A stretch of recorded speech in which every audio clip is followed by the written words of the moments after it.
So we're here in Knowle West in Redcatch Park, and we are celebrating because you have just signed a long-term deal with the Bristol Bears. Yeah, over the moon. So I'll be here for a while, stinking the place out. But no, obviously we've got a real community pull to the place. I'm from here, literally grew up 5 minutes from here, so yeah, it's amazing. What does it mean to you to pull on this Bristol Bears shirt? I've said it a few times, well documented. Like I feel the same way playing for England as I do playing for Bristol. Like I get that same feel of passion, that fire. You know, like representing my country and representing where I'm from, like my city. It means just as much to me. So it's special for me to be able to call this place home for the next few years. It was one of them things, like, you know, we turn up at Redcatch Park and before the cameras rolled and all that, so many people were coming over to you, all different ages, all different communities coming over there, and everybody wants a piece of Ellis Genge. That must feel mint, right?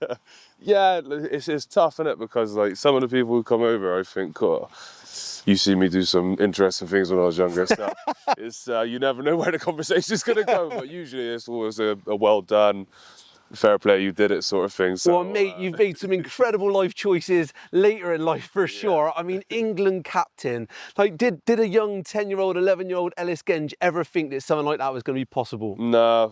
I mean, like when I got announced to be captain against France, obviously record defeat at home. But on the flip side of that, like I had to take the good out of it. Like, of course. I don't think there's ever been a Wester who's played for England, let alone captained them. So it was a special moment for me and my family, and it was like a bittersweet. We got hammered, but in the same breath, like what a proud moment it was for an incredible moment. And you say there's never been a Wester as captain England, and that's right, because you do so much work, don't you, for the community, sending the ladder down for other kids out there to show them that, you know, a better way's possible. Yeah, I mean, they all love football, and whenever you go there, the teacher says or someone has said, you know, this is, no one put their hand up. So I mean, that's the battle, you know. Like some of them, obviously, if you think about rugby, if you like it, you know everything about it. Do you know what I mean? Like you know the ins and outs of it, but if you don't, you're pretty alien to it, and you probably don't even know it could be your job. Do you know what I mean? So that's the trouble, is that you're fighting against people who absolutely love football. And South Bristol, as you know, is obsessed with Bristol City, although I'm a gashead. But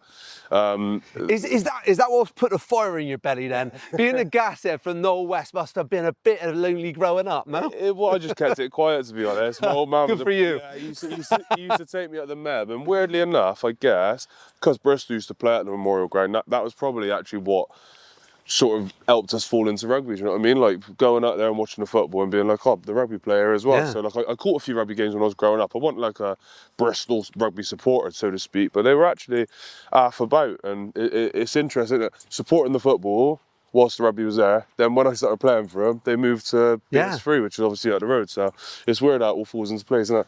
Who got hold of you then? Are there certain people that you'd like to thank and just go, it's them sliding doors moments, innit, that just make your career? And if it weren't for this person or that person, you wouldn't be England captain and, like, you know, the rugby legend that you are today. Mate, there's too many people to thank. Obviously, my mum and dad for shipping me about everywhere, and like that's one of the big battles, especially in this community, is like people's parents actually having the time or resource to take them to training and that.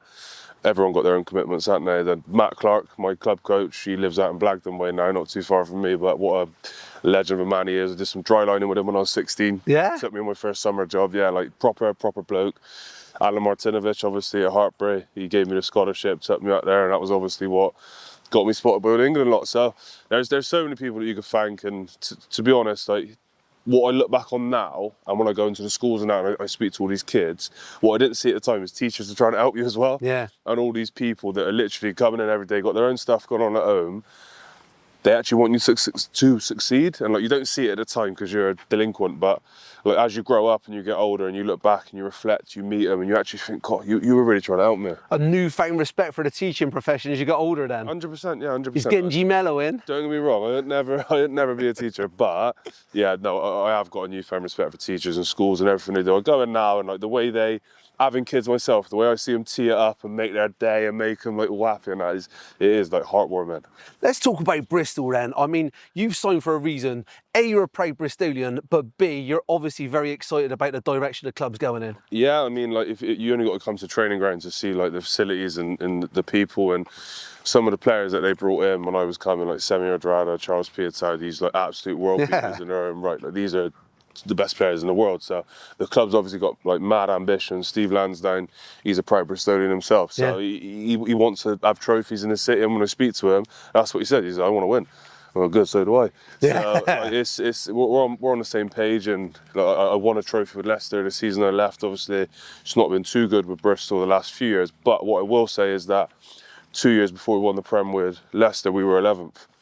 And everyone was writing us off. Then next year we finished 6th, and then we won the Prem the year after. So you do have to go for a bit of turbulence to get to the good times, and hopefully we can do that at Bristol. Well, it feels like we're getting closer, doesn't it? Yeah, we are. I mean, we finished 5th last year. We missed out by a whisker on the playoff spots, and I think we were in good form, to be fair. So we would have had a good crack at it, but at the end of the day, like it means nothing unless you actually do the business, is it? And we got that juicy game to look forward to in Cardiff as well against Bath.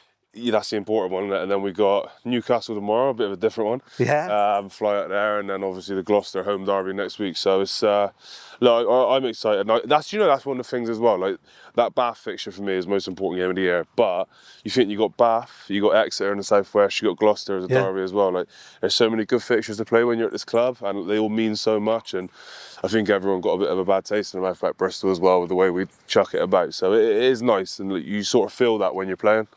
So, like, you know, you're going to be here for the foreseeable future. What do you think, when the curtains finally come down on Ellis Genge's career, what would you say you would like to have achieved in these next few years? Great big house in Lee Woods. What would I like to achieve? I'd like to sit back and say comfortably, I've influenced enough kids from these areas. It's easy when people from Clifton College and all these schools that do rugby every single day, it's easy for them to get involved. I want people from Knowle, Hartcliffe, Withywood, all the surrounding areas to pick up a ball and genuinely be invested in, I want to be a rugby player, I want to play for Bristol. That's the strong foundations that I want to sort of lay out now so that we can get it going.